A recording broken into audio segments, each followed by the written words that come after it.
el lanzamiento o la socialización mejor de la guía sobre el tratamiento contable de las inversiones en las concesiones de infraestructura vial 4G.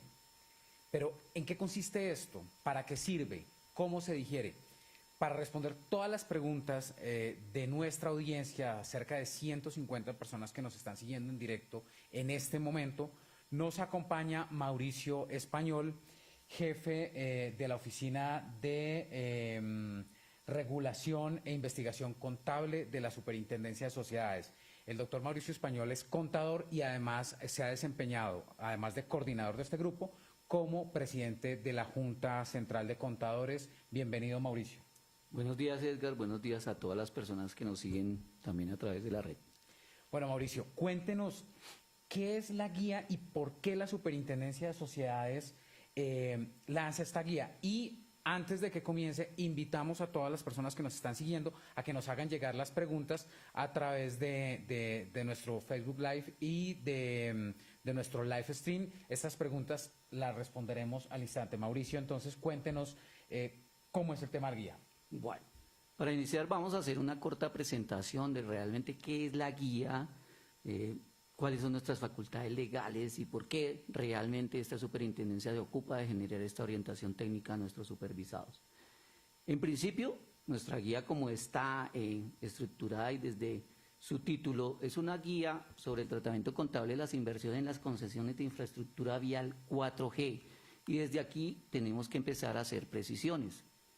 Guía contable sobre tratamiento contable de las inversiones. Es para nuestros supervisados.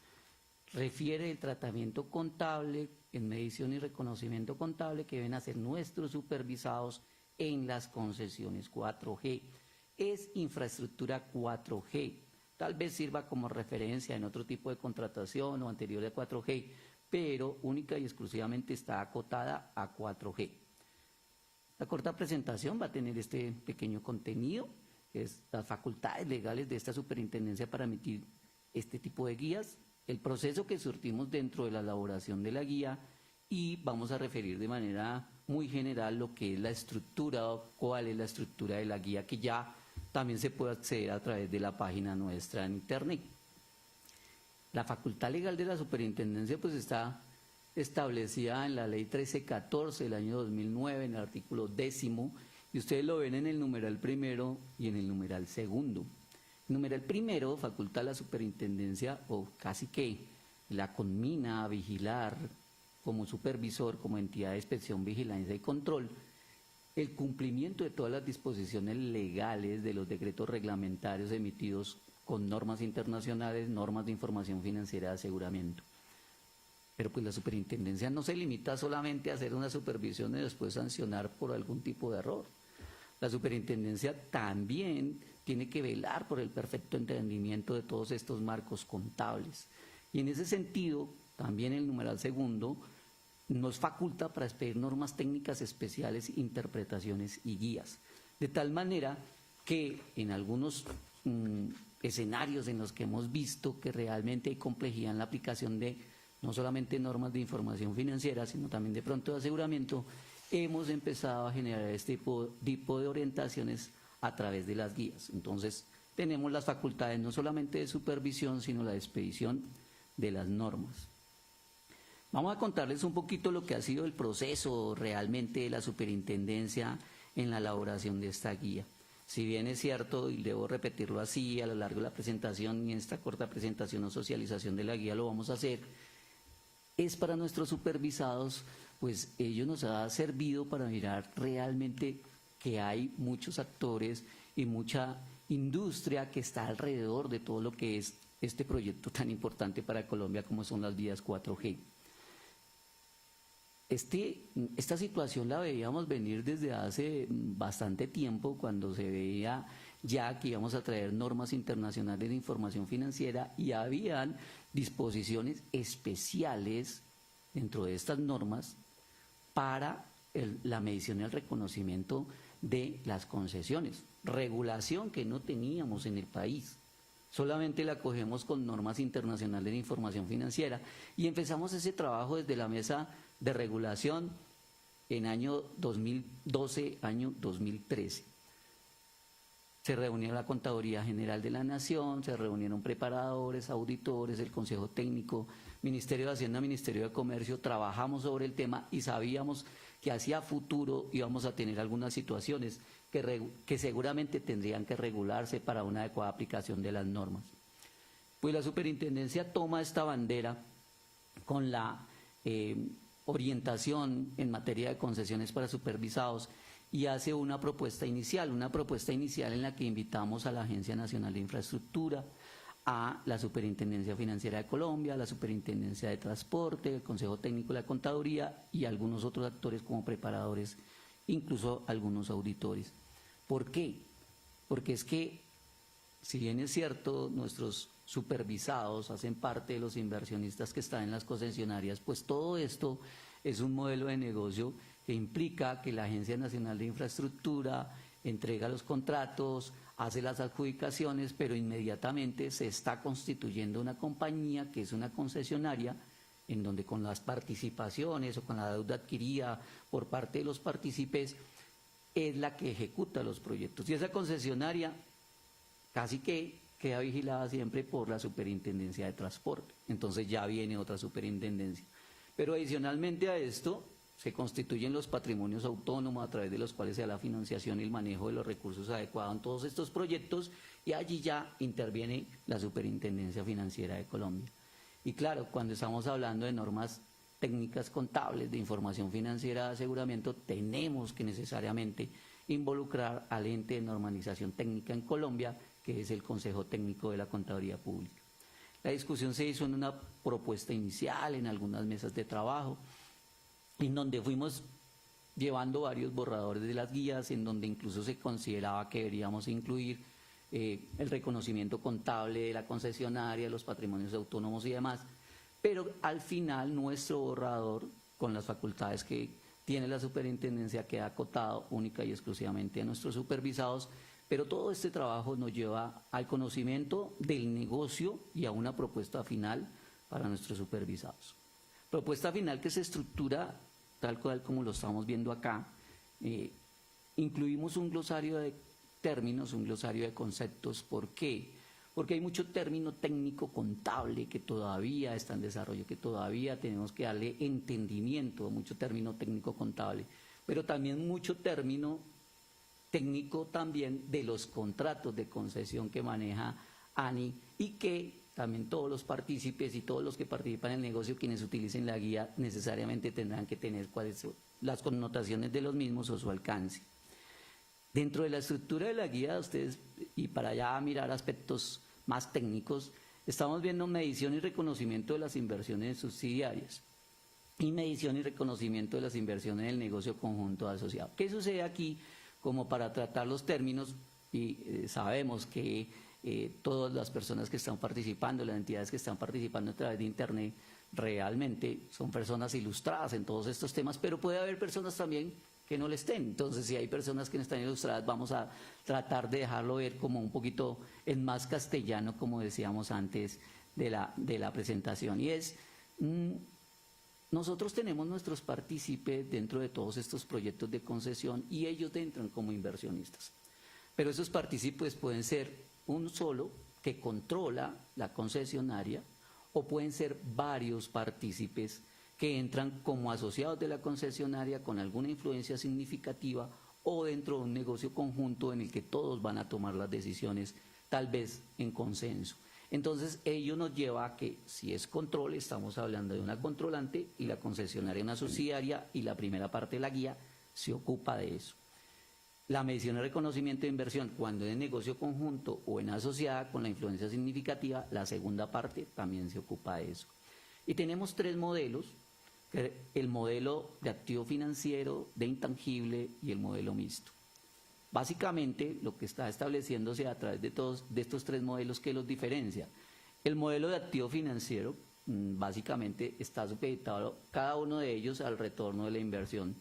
Y es cuando el adjudicante, en este caso el Estado, realmente está garantizando el retorno de la inversión a estos partícipes. incluso con vigencias futuras y demás lo hace el Estado para garantizar el retorno de la inversión que hacen ellos en la construcción. ¿Y el modelo intangible cuál es? Generalmente también podría ser, y que es de público conocimiento, que la concesión se hace la construcción y lo que se hace es un recargo o un cargo a los usuarios del servicio y recaudos a través de peajes. Entonces, cuando no se garantiza, sino se garantiza mejor a través de lo que va a ser el funcionamiento de la vía y el recaudo a través de peajes, llamamos el modelo de intangible. Y por supuesto el modelo visto es cuando tenemos ese retorno de inversión, una parte que garantiza seguramente el Estado y la otra que va a llegar a través de los peajes. Eso en los tres modelos, en las dos formas que podemos hacer las inversiones. Y tenemos unos anexos que se presentan como casos prácticos. Esos casos prácticos realmente tienen que tomarse como están, digamos, traídos a nuestra realidad, traídos a la realidad de lo que es el negocio, pero teniendo en cuenta que son hechos bajo supuestos. Algunos académicos dirán, son ejemplos netamente académicos, acogidos a nuestra realidad, acogidos al contrato de ANI, acogidos a lo que es todo lo que está sucediendo dentro del negocio, pero se tiene que tener en cuenta que están hechos bajo supuestos, de tal manera que cuando los concesionarios, cuando los partícipes tengan ya la ejecución de un contrato real, tendrán que ajustar su medición y su reconocimiento a ese contrato real. Así, Edgar, terminaríamos con lo que es la presentación general de la guía, y no sé si ya tengamos algunas preguntas o tengamos que resolver algún interrogante. Bien.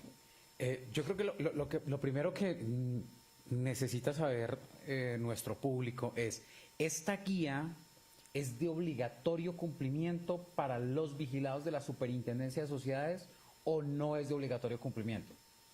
Bueno, esa es la ventaja de las guías también, ¿no? Porque, digamos, es una orientación, es una herramienta que le da este supervisor a su supervisado.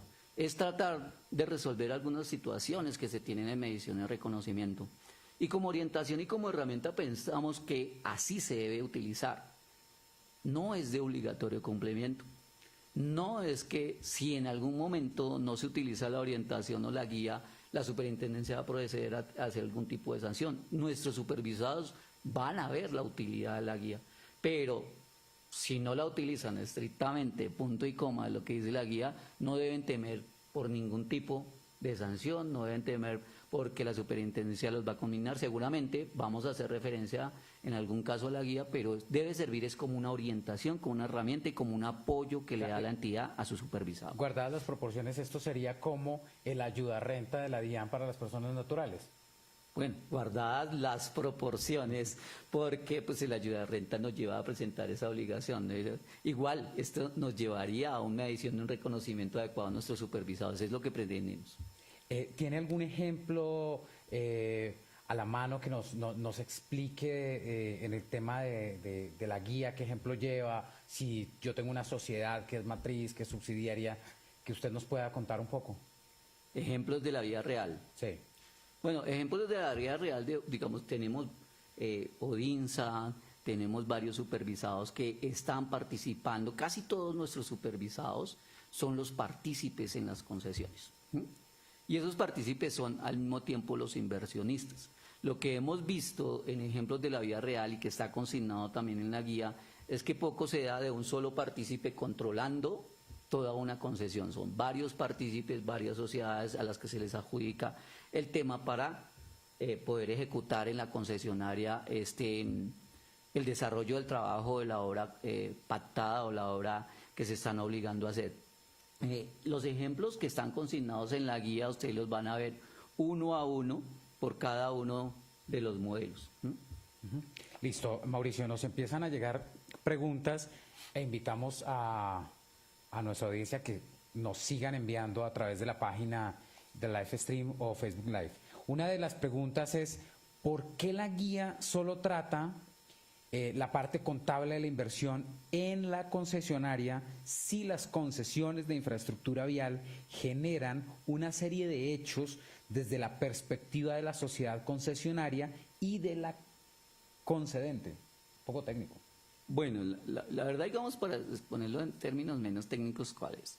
Y antes veíamos la facultad que tiene esta superintendencia. Nosotros hicimos un trabajo conjunto que nos sirvió para recoger mucho material, que nos sirve en principio para entender el negocio. Y como lo decía antes, pues sí, hay la concesionaria con Supertransporte, seguramente con los patrimonios autónomos, con Superfinanciera, algunos otros actores que pudieran estar entrando allí que necesitan ese tipo de orientación. Pero las facultades de la superintendencia solamente están dadas con respecto a sus supervisados. Y por eso nuestra guía está en función de lo que es el apoyo a nuestros supervisados únicamente. Pero ¿qué van a encontrar dentro de la guía? Para poder saber técnicamente, y dentro de los ejemplos lo van a ver, para poder saber cómo se hace la medición al reconocimiento contable en el partícipe de la concesionaria, pues teníamos que modelar los ejemplos, y el grupo de investigación de regulación contable a través de sus profesionales lo que hace es modelar esos ejemplos, modelar ese negocio y mirar cómo lo haría la concesionaria. Entonces ustedes van a ver allá, bajo unos supuestos, los modelos de negocio y los modelos contables que tendría que generar la concesionaria, porque es el reflejo lo que tenemos en la inversión. Hacia futuro, si esperamos que esto sea un trabajo, como siempre lo ha hecho la Superintendencia de Sociedades y desde hace varios años lo tenemos acuñado, de construcción conjunta. Esperamos que este sea el primer paso que da el supervisor y que sirva como de base para una gran orientación que seguramente será coordinada por el Consejo Técnico de la Contaduría Pública con otras superintendencias, incluso con ANI, y nos sirva como de base de una gran orientación que pueda involucrar a las demás superintendencias y a otros partícipes dentro de la concesionaria. Bien, Mauricio. Otra pregunta. ¿Las NIF para pymes permiten medir las inversiones en asociadas o negocios conjuntos al costo o al valor razonable o usando el método de participación? Antes de ir a la pregunta, de pronto contémosle a las personas, si no hay expertos del otro lado, para los que no son expertos, ¿qué es valor razonable? Bueno, digamos que expliquemos los tres, ¿no? Okay. Costo, valor razonable, método de participación. Y la pregunta se está refiriendo a aspectos técnicos de medición y reconocimiento contable. Y no solamente los tenemos en la guía, sino que ahora se volvieron, digamos, de obligatoria, casi que cumplimiento en el reconocimiento de muchos hechos económicos en nuestra contabilidad. Para explicar lo que no sea tan técnico, el costo es si yo compro o si yo hago una inversión en una compañía e invierto 1.000 millones de pesos, siempre la estoy reconociendo por esos 1.000 millones de pesos. En este caso podría ser que se haya hecho la inversión por los partícipes con esos 1.000 millones de pesos y con eso se empieza a trabajar la construcción de la obra. Si estamos hablando de valor razonable, cuando empieza la construcción de la obra, empieza la constitución de la concesionaria, que generalmente son SAS, esa obra se va ejecutando, esa obra va adquiriendo valor y seguramente yo podría ir mirando si ese mayor valor de la obra me podría generar un mayor valor en el mercado y ya tendría una apreciación de valor superior a los 1.000 millones de pesos. Eso es más o menos el valor razonable. Y el método de participación patrimonial es un método de contabilización que me permite reconocer en mi contabilidad realmente lo que se va registrando en la concesionaria, en su patrimonio, en sus activos, en sus pasivos y el resultado que va generando. Digamos que esa es como una explicación no tan técnica, pero digamos para concentrarnos en la pregunta, esta pregunta nos sirve para decir, la superintendencia no obliga a aplicar el método de participación patrimonial. Lo que estamos tratando de dejar ver con la orientación y a todos los partícipes, y no solamente en este caso, sino en otros casos en que se pueden utilizar estos métodos o la diferencia de los métodos, es que se vea el espíritu de la norma. El espíritu de la norma lo que permite o lo que demanda es que se utilice el método que mejor refleje la realidad financiera, económica y contable. Y si ustedes ven en el pequeño ejemplo que dimos, el costo, ¿siempre voy a tener los 1.000 millones de pesos? No, el negocio va generando de pronto más valor o menor valor. De pronto el costo no es. El valor razonable en este tipo de inversiones, pues es difícil determinarlo. ¿Cómo establezco valor razonable, valores de mercado? Además, cuando estoy manteniendo los riesgos, además que en este tipo de negocios generalmente se ve la influencia significativa, se ve que son negocios conjuntos. Entonces, también digamos que no es tan recomendable y cada uno de los actores lo van a ir viendo y decir, hasta el final que tengamos el método de participación patrimonial, que es casi que una consolidación en una sola línea, casi que es el método que hemos visto que es el que me refleja de manera más razonable la inversión que tengo en la compañía. Entonces, tal vez este sea el método, digamos, que me refleja mejor la realidad económica, financiera y contable de la compañía. No es que la superintendencia lo obligue, pero sí lo que les indicamos es que se utilice el método contable que refleje la realidad económica. Bien, otra pregunta es, dice, ¿cuál es el modelo tomando como referencia la CINIF? Debe ser CINIF 12, primero que es la CINIF 12, ¿qué aplicaría en mayor medida a las concesiones 4G en Colombia? Ok, la CINIF 12 es realmente una interpretación de las normas internacionales de información financiera.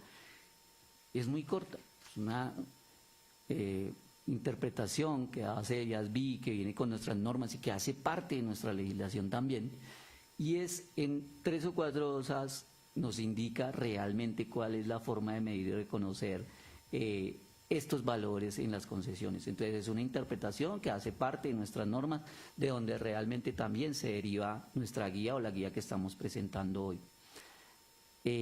Realmente tampoco la CINIF ni la superintendencia está indicando cuál es el mejor modelo o cuál es el modelo que se debe tomar, si el de activo financiero, si el de intangible o el mixto. El modelo que se debe tomar es el que demanden los derechos y las obligaciones que incorporan el contrato con la ANI. Y el supervisado seguramente concluirá respecto de él cuál es el modelo que tiene que utilizar. Y explicábamos antes, por eso, digamos, en la parte introductoria se explicaba, ¿no? Si es financiero, desde activo financiero es porque se garantiza ese retorno de inversión por el concedente. Si es de intangible, seguramente porque se garantiza a través de los cargos que se hacen a quienes prestan, a quienes utilizan los servicios y a través del peaje se va reconociendo. O si es mixto, el mismo contrato lo dice porque es casi que el retorno de la inversión que ellos tienen. No hay una obligación, no es que se demande uno en particular, el mismo contrato. Del mismo contrato de cumplimiento de las obligaciones, los derechos que se tienen del retorno de la inversión se derivará al reconocimiento. Bien, comparte la Superintendencia de Sociedades el tratamiento contable propuesto de la deuda subordinada como parte de la inversión en una concesionaria, nos preguntan acá. Y nos metemos en temas más complejos y más técnicos, ¿no? Eso veo. Entonces, digamos que, y esto es así porque pues realmente se están presentando estos temas técnicos y complejos, y la complejidad de esto, por eso la Superintendencia acoge este tipo de orientaciones y por eso apoya a sus supervisados con este tipo de orientaciones y debe hacerlo así. Pues realmente el concepto de la deuda subordinada en cuanto a medición y reconocimiento, nosotros en la guía, como en todo lo que hemos hecho en el proceso de convergencia, pues tenemos que estar acompañados del concepto del ente de normalización técnica en Colombia, que es el Consejo Técnico de la Contaduría Pública. No podemos desatenderlo porque es quien realmente genera esa interpretación. Son temas complejos que incluso el año anterior tuvieron mucho movimiento y ellos emitieron varios conceptos, digamos, trabajados al interior del Consejo Técnico, pero también con otros preparadores, con Superintendencia Financiera. Y realmente el lineamiento que se da en la guía es el lineamiento que da el Consejo Técnico a través de sus conceptos. Y la guía establece pues que si en el caso de esa deuda subordinada pues se podría llevar como patrimonio realmente cuando la deuda se va a rendir una vez se surten todos los costos de preparación o de construcción de la obra.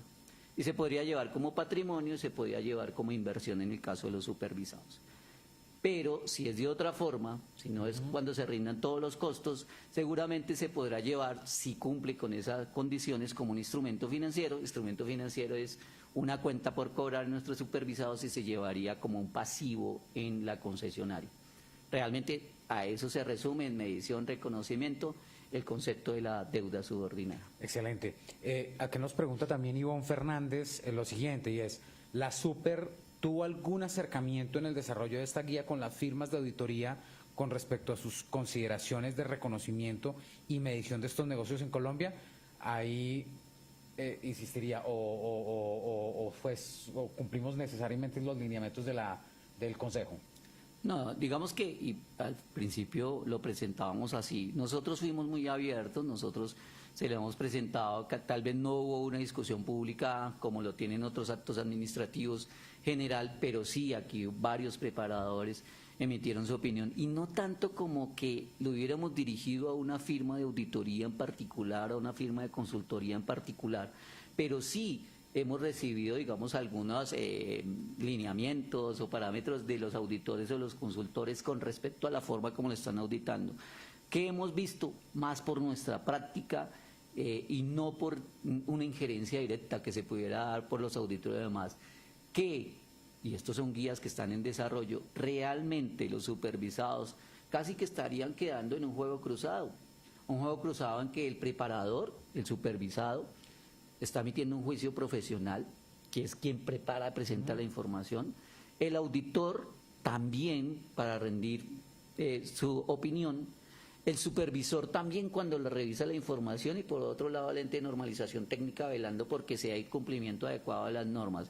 Entonces, en toda esta cantidad de juicios profesionales que nos han llegado a nosotros, que hemos consultado, que nos llegan a través de los supervisores, se ha utilizado para acotar también la guía. Entonces, necesariamente sí hemos de alguna manera consultado el concepto o lo que es el sentir de los auditores o de algunos consultores.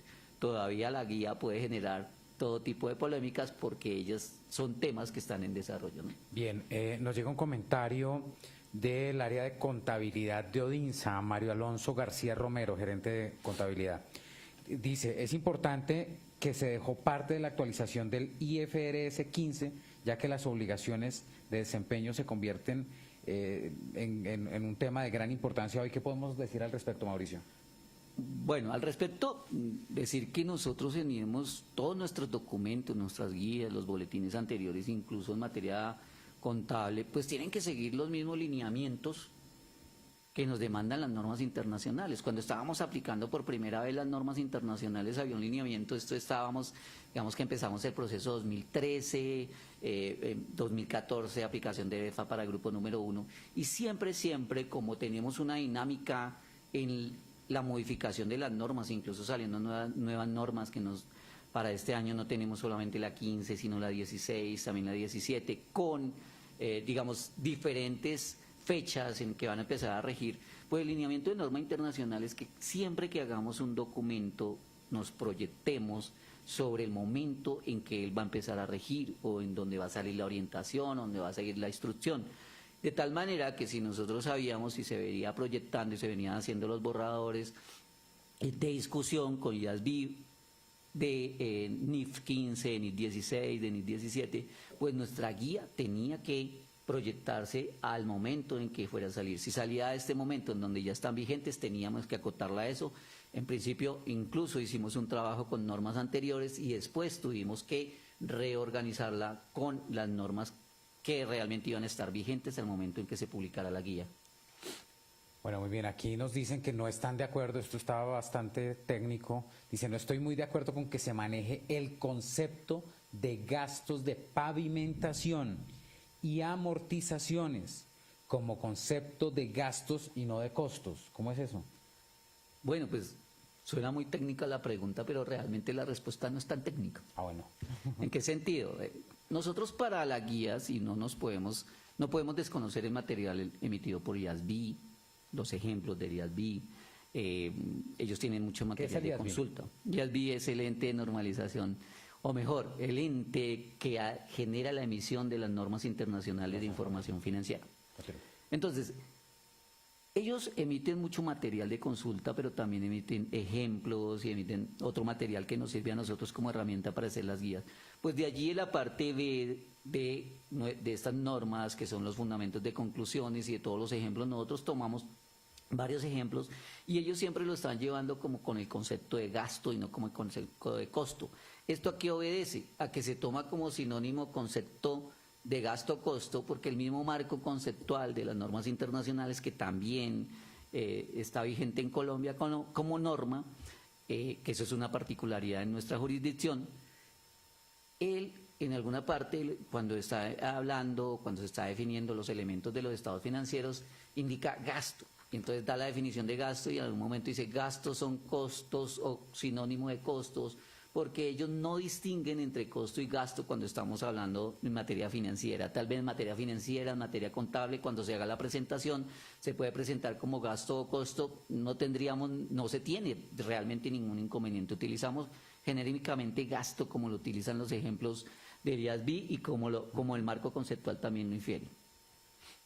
Ok, y respecto a este mismo tema, si llega a haber algún ajuste, si llega a haber una nueva versión, ¿cómo se debe contabilizar? ¿En dólares, en pesos colombianos?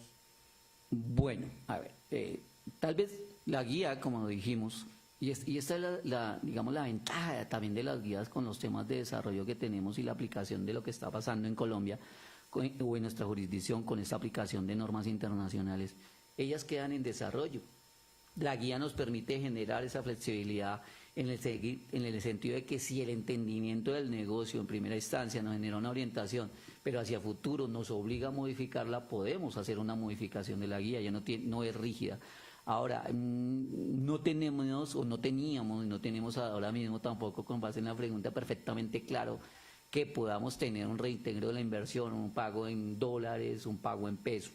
Sin embargo, si le decimos a Audinsa, no solamente agradecerles la participación y las preguntas, que continuemos con ese trabajo de construcción conjunta y que nos permitan ver realmente en dónde se presentan de pronto estos retornos de inversión en dólares, teniendo en cuenta que pues nuestro régimen cambiario no permite ese cambio de dólares ni esa banda de cambio de dólares en Colombia, pero sí hacia futuro, si hay no solamente esta situación adicional, sino otro tipo de situaciones, la guía puede ser modificada y podríamos sacar una nueva versión. Bueno, usted lo ha dicho, si el IASB ya desarrolla unos casos, y lo sugiere ahorita, y ya están resueltos, y bueno, ya el IASB nos está tirando una línea, entonces, ¿cuál es el sentido de la guía hecha por la Superintendencia de Sociedades? Si ya todo está hecho, ¿para qué más cosas, no?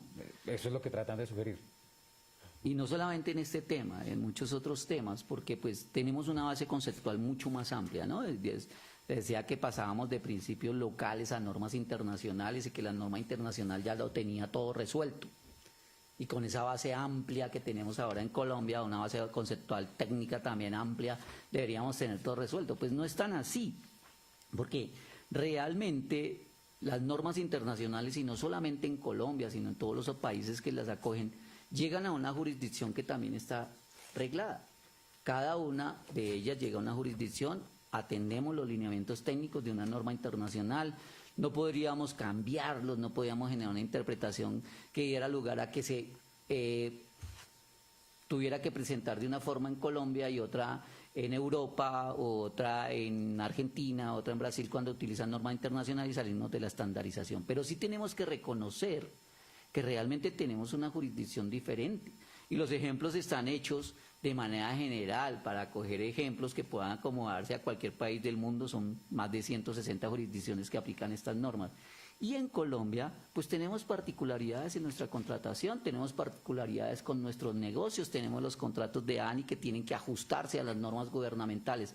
Y por eso, no solamente en este caso, sino en algunos más, tenemos que acotarlos a nuestra realidad. Por eso los ejemplos nos sirven de base, pero también nos sirven para realmente acotar toda esta realidad a nuestra jurisdicción. Bien, Ivonne Fernández nos hace la siguiente pregunta. ¿La guía contempla la interacción con los modelos financieros y de acuerdo a lo revisado, la tasa interna de retorno de actualización en el caso de activo financiero debe ser fija o variable?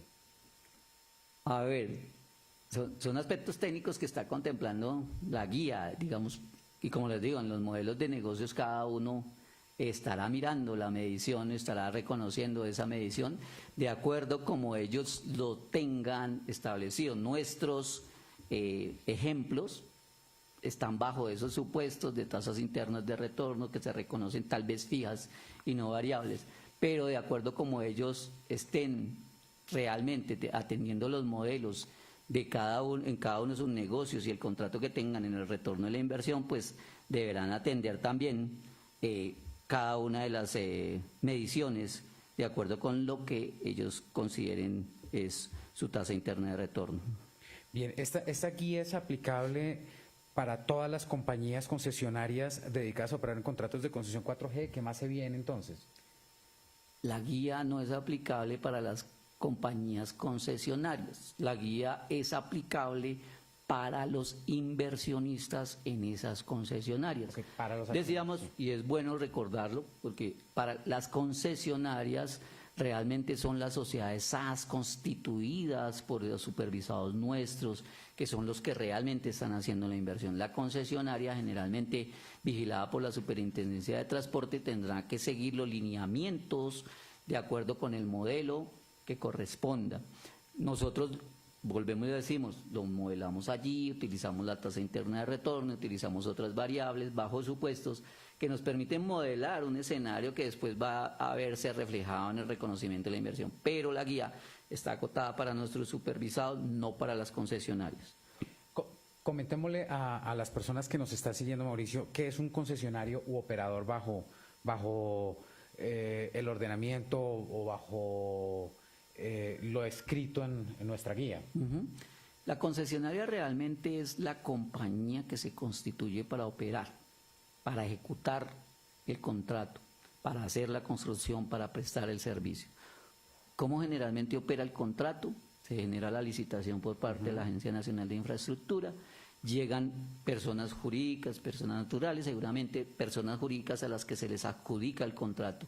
Una vez adjudicado el contrato, ellos tienen la obligación de constituir la compañía que va a ser la concesionaria. Realmente, la concesionaria le llamamos a una compañía constituida como SAS que ejecuta con los recursos aportados por los partícipes o otros recursos de financiación el contrato en sí. Esa es la concesionaria. Bien, y hablemos de en qué consiste el control conjunto. Ok, el control conjunto se da cuando realmente, y es parte también de las normas, cuando hay acuerdos conjuntos, el control conjunto se da, que es diferente al societario, no es el control conjunto societario, para que no nos confundamos porque estamos hablando desde la Superintendencia de Sociedades, no es el control conjunto societario, sino que el control conjunto, digamos, lo podríamos explicar desde el punto de vista, cuando yo soy controlante de un negocio, se hace todo lo que yo diga, yo soy el dueño del negocio, yo controlo el negocio y se hace todo lo que yo diga. Pero cuando somos dos los partícipes, dos o más los partícipes en un negocio, en el cual vamos a tomar las decisiones de carácter financiero, de carácter operativo importantes del negocio, y tenemos que consultarnos los dos, y tenemos que generar consenso los dos, y tenemos que generar participación los dos tenemos control conjunto. Entonces son esas decisiones compartidas con respecto al negocio que realmente son significativas, y a eso es lo que llevamos control conjunto, que nos lleva a un negocio conjunto, y ese negocio conjunto generalmente pues está definido como un negocio conjunto en el que al final se liquida y nos corresponderá a nosotros las utilidades o las pérdidas del negocio, que es al final el activo neto de la compañía que nos corresponde. Bien, invitamos a nuestros seguidores y a las personas que nos están viendo a que envíen las preguntas a nuestro Facebook, facebook.com/ssociedades, en Twitter a @ssociedades y en livestream.com/supersociedades. La siguiente inquietud,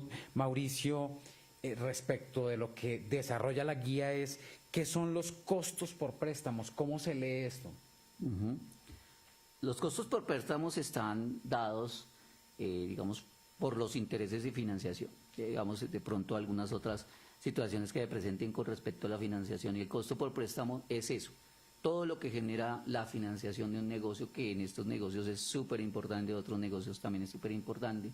Las normas de información financiera también definen cómo, no solamente la medición, sino el reconocimiento. En este tipo de negocios generalmente todos esos costos y gastos no van a resultados, sino van a la capitalización. En algún caso se ha tenido también, digamos, casi que situaciones en las que se ha temido que algunos costos o gastos por préstamos vayan únicamente a resultados en algunos escenarios y en algún momento de la construcción que lleven a las compañías a causal de disolución. Pero pues también nosotros hemos explicado, y seguramente las personas que están participando y conocen del tema, quienes están ilustrados sobre eso, saben que eso ha sido una coyuntura bien difícil, y hemos explicado que precisamente la causal de disolución no refiere la cancelación de los contratos, la disolución de estas sociedades. Lo que permite ella es mostrar estos escenarios en los que va a haber retorno de la inversión en una asociación adecuada de ingresos, costos y gastos hacia futuro, nos va a poder mostrar restablecimiento de patrimonio, seguramente de largo plazo, porque también entendemos que estos son escenarios de largo plazo. Bueno, voy a hacer una pregunta para Dumis y que nos llegan mucho a la Superintendencia de Sociedades, y es sobre los estados financieros. ¿Cuál es la diferencia entre los consolidados, los principales y los separados? ¿Y puedo contestar para Dumis o...? Para Dumis. Porque es que seguramente, y esto creo que se ha registrado en otros videos cuando hemos estado en algunos escenarios, pero digamos que la respuesta de Dumis yo lo hago generalmente con la mano. Sí. Y es, nosotros estábamos acostumbrados a prácticamente solamente dos estados financieros, estado financiero consolidado, estado financiero individual. Pero ahora sí, entraron 5 conceptos de estados financieros. Estado financiero consolidado, estado financiero combinado, estado financiero individual, estado financiero separado y alguno que se llama como separado, pero como un separado principal. Entonces, generalmente lo hacemos así fuera de Dumis, y es, si yo tengo 5 empresas en donde una de las compañías es la matriz, pues esta matriz tiene que presentar la información financiera de todo su grupo. Y cuando ella presenta toda la información financiera de su grupo, la información de ella, con las eliminaciones correspondientes, se presenta con todo el grupo y ella presenta un estado financiero consolidado, donde presenta todo el grupo. Cuando presenta la situación financiera solamente de ella, presentando por supuesto la inversión que tiene en las otras compañías del grupo, está presentando un estado financiero separado. Entonces ahí tenemos un estado financiero separado por la matriz, presentado por la matriz, pero también un estado financiero consolidado que presenta la matriz. Cuando estas compañías que hacen parte del grupo y que no comparten inversiones en otras compañías, otro tipo de negocios, presentan su información, ese es un estado financiero individual. Entonces uno podría decir, este es el estado financiero consolidado que presenta la matriz, pero cuando lo presenta ella sola es el estado financiero separado, y cuando lo presentan las demás que no comparten inversiones, que no tienen este tipo de inversiones, es un estado financiero individual. Entonces así lo hemos explicado. Y hay otro concepto, el estado financiero combinado, que es un estado financiero realmente que presentan las matrices que están en el exterior, que tienen inversiones en Colombia, que tienen varios negocios en Colombia. No es consolidado porque ahí no se involucra esa información financiera que tiene la matriz fuera de Colombia, pero sí involucra todos los negocios que están en Colombia. Entonces lo que hace ella es sumar todos esos negocios y presentar un estado financiero combinado. También el estado financiero lo presentan personas naturales en Colombia que tienen control sobre varias compañías, o personas naturales en el exterior. Y hay un estado financiero separado adicional, que es otras compañías que tienen inversiones en asociadas o negocios conjuntos, y ese es su único estado financiero que va a presentar, tienen que presentarlo bajo el concepto de estado financiero separado. Espero que haya sido la respuesta para Dumis y no una respuesta técnica. No, está que pueda ser confundida. Mauricio, otra inquietud que surge es: ¿qué se considera ingreso por explotación comercial en el desarrollo de nuestra guía? Pues el ingreso por explotación comercial realmente es el ingreso que está generando la operación. ¿Sí? Sí, es sencillo. Bien. ¿Patrimonio autónomo? Patrimonio autónomo, y pues esto ahí ya entran todas las... lo que es el concepto de la superintendencia financiera, son todos esos contratos de fiducia mercantil realmente, con todas las cláusulas que tienen cada uno de ellos, que se suscriben para generar la financiación. Entonces son contratos de fiducia mercantil, dentro de los cuales se generan los derechos y obligaciones, entran los fideicomitentes, los partícipes, y generalmente entra la financiación de cada una de las concesiones, y el manejo de los recursos se da a través de patrimonio autónomo, que realmente genera confianza al público en relación con el movimiento y el manejo de los recursos. Bien, tenemos dos últimas preguntas. Una es, ¿qué se entiende por unidad funcional en este caso? Las unidades funcionales generalmente son cada una de las partes de las obras, las carreteras que tenemos. En el caso de los peajes son una unidad funcional que genera recursos, que genera costos, que genera gastos. Entonces son cada una de las partes de las adecuaciones que tenemos de esas obras, de esas unidades funcionales, y también están dentro del glosario de cada una de las guías, pues se tienen que separar para establecer los costos, gastos y los ingresos que genera cada una de estas unidades funcionales. Excelente. Sí, vamos ya a dar por finalizada la presentación de la guía. Si alguna de las personas interesadas, de los cerca de 200 personas que nos siguieron por nuestro live stream, por Facebook, tienen inquietudes, ¿qué deben hacer? ¿Elevar alguna consulta a oficina jurídica? ¿Llamar? No sé. Bueno, generalmente pues lo que nosotros lo llamamos es a que generemos una participación conjunta en la elaboración de estos documentos, en la elaboración de estas guías, en la elaboración de estas orientaciones. A veces incluso nuestros usuarios no saben que pueden venir a conversar cualquier día con nosotros. Okay. Claro, a veces estamos ocupados, a veces no les podemos atender, pero la mayoría de las veces siempre en nuestros grupos de trabajo, el grupo de regulación e investigación contable, como en otros grupos de la entidad, estamos permanentemente de consulta y pueden venir a trabajar con nosotros. Realmente en estos temas estamos completamente abiertos a la construcción conjunta, a desarrollar el tema, a generar realmente esas sinergias que nos permitan en algo tan importante de impacto para Colombia, nos permitan tener un instrumento y una herramienta que sirva no solamente a nuestros supervisados, sino a supervisados de otras superintendencias y demás. Incluso nos pueden enviar por correo electrónico sus sugerencias, sus recomendaciones, todas sus apreciaciones, y los invitamos posteriormente. Creo que estamos a puerta de que nos podamos sentar todos los actores a generar una orientación para que nos sirva realmente para el reconocimiento y medición de todas las partes involucradas en el negocio. Seguramente en esos procesos de construcción conjunta nos vamos a poder sentar y recibimos absolutamente todos los comentarios. Excelente, bueno, muchísimas gracias, Mauricio, muchísimas gracias a todas las personas que elevaron sus inquietudes. La superintendencia en este caso es una superintendencia de puertas abiertas, esperamos más inquietudes, tenemos una oficina jurídica que responde sus inquietudes y, como bien lo decía Mauricio Español, jefe del grupo de investigaciones contables, estamos dispuestos a hablar con todo el mundo personalmente. Muchísimas gracias y nos vemos en una próxima ocasión. Hasta luego.